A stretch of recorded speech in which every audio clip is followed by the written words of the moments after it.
All right, moving on to number 14, last council approval on our nightly list. Resolution regarding town's finances with the EDA. Ms. Berry. Council is requested to approve a resolution regarding the town's finances with the Economic Development Authority as presented. Mr. Mayor, I move the council approve a resolution regarding town's finances with the Economic Development Authority, or EDA, as presented. Second. Motion second. Any discussion? Yes, Mr. Mayor. This is something that I brought forward in the hopes that town council would bring this to a vote. A couple of weeks back, it was in the Royal Examiner that the EDA had overcharged the town for a variety of costs. There were some discrepancies between our accounting and what the EDA had accounted. This is essentially the record of the steps that we took. I'm incredibly proud of town staff and the job that they've done kind of figuring out the discrepancies there. We're going to be very vigilant. This resolution is commending our staff for the job well done and letting the public know that they can have trust in our abilities and our staff's abilities to make sure that we are minding the public funds accurately and that we can anticipate continuing to do so. Anyone else? Yes, Mr. Mayor, I'd like to speak to this resolution. Yes, Councilman. I speak with emotion on this thing because I supported Mr. Conley in his approach to alerting the public on our issues, our financial issues for a fact. For instance, myself and Councilman T-Walt have been a year and a half stating what our issues were with debt service.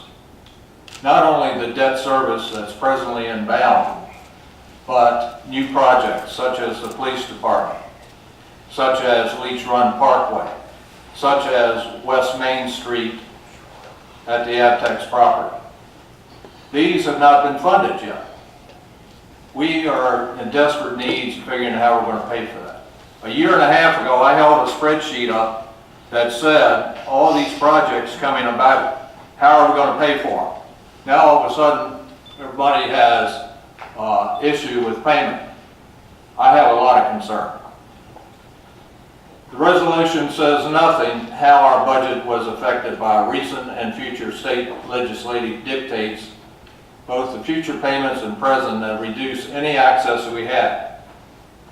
I worked with Mr. Conley trying to figure out how we were going to express any access that we had to pay down some of these projects that are on the books, knowing that we had approximately $14 million ahead of us between the police department, Leach Run Parkway, and West Main Street. Recent discussions with the town's accounting auditors brought the facts that next year we may be faced in April with as much as $6 million in reserve for staff, health benefits, and retirement funds.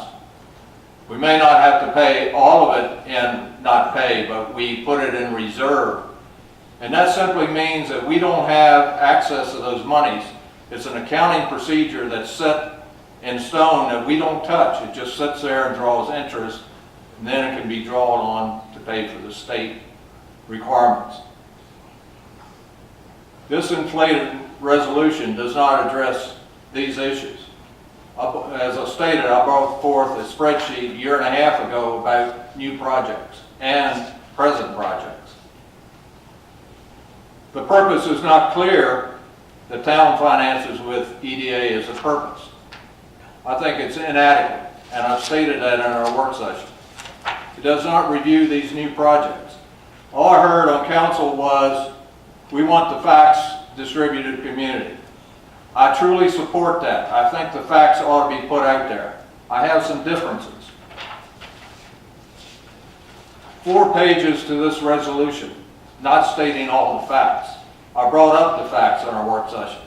Everybody said it was the facts. Let me point out some things. Did the town anticipate some of these debt service at the end of 2021? No. Previous councils requested that the debt service be moved forward to reduce the amount of payment which we now are faced with an extra 10 years that even Councilman T-Walt did not know about. That effort was to reduce the town debt service so the budget could be met. And I understand that, but you have to pay somewhere along the way. This was an effort to maintain the tax rate at 13.5 cents and maintain the current budget to reduce the debt service.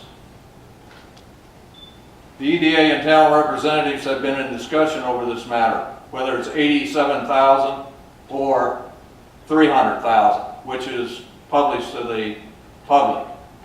Okay, I understand that too. And we wholeheartedly want to get to these questions. There again, Councilman T-Walt and myself brought this up a long period of time. We wanted to understand where all these debt services were coming from. This resolution also makes a blank statement on billing payments to be paid off in the near future with potential sale of EDA property.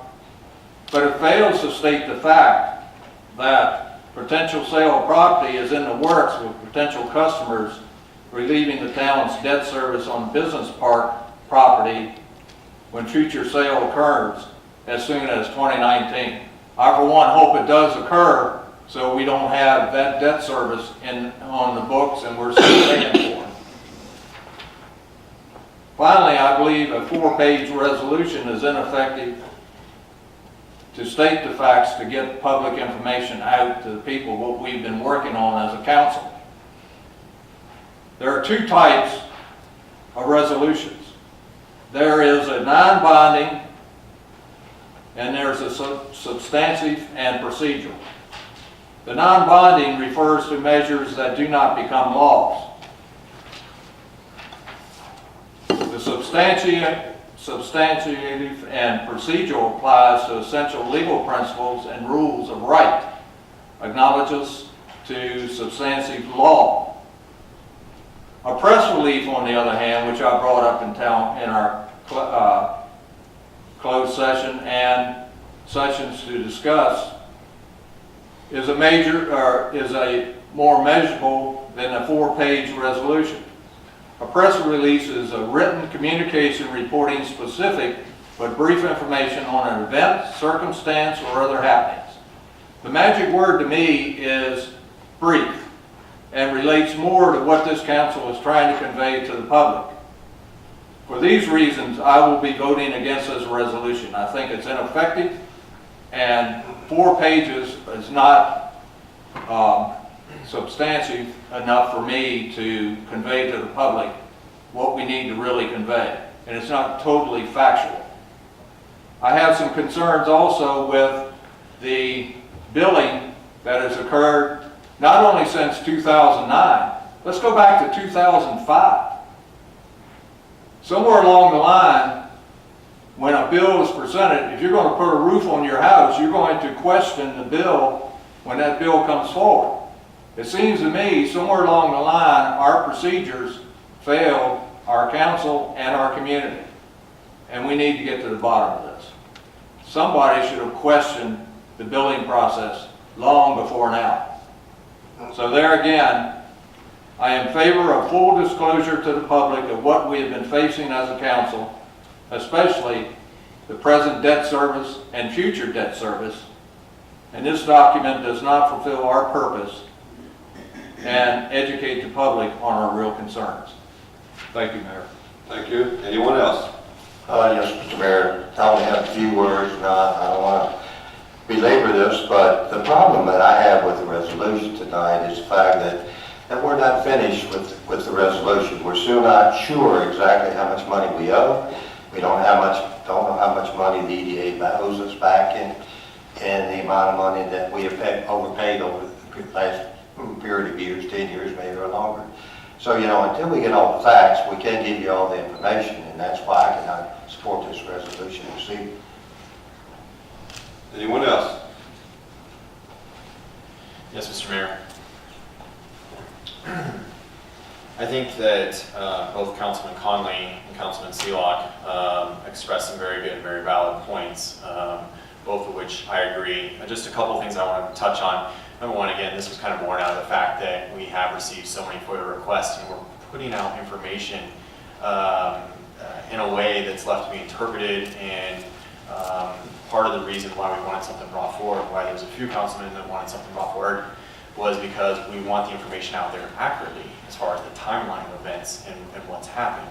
And that's far better than a FOIA request for this and that, and then information slowly coming out to the public. So I think that most of the council is in agreement on wanting to share that information.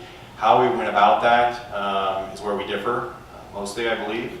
To Councilman Seelock's points about not having all the facts, that is true. There is much more that can be added into the resolution, but what is stated in the resolution, maybe you could have used a lot more words to make it even more clear, but what is stated in the resolution is factual. So I do want to make that clear.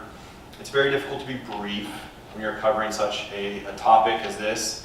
For the months and months that we've been having some back and forth discussions around it. So I think that Mr. Napier did a great job of trying to keep this to a readable document. But I do understand that it is lengthy. And again, just kind of reiterate, I mean, to Councilman Seelock's point, could have been done in a press release? Probably so. There is, again, that difference of opinion on how we want to put this information out there. But I just want to reiterate that my desire was simply to give a timeline and facts of the conversations that have been taking place up until this point, so that bits and pieces aren't put out a little at a time, but that the majority of the information is there, and it can be further clarified as questions come up going forward. Thank you, Mr. Mayor. Thank you. Anyone else? Hearing none, Ms. Berry, roll call. Councilman Connolly? Yes. Councilman Gillespie? Yes. Councilman Meza? Yes. Councilman Morrison? Yes. Councilman Seelock? No. Vice Mayor Tebow? No. Thank you. All right, being no other business coming before the town council, this meeting is adjourned.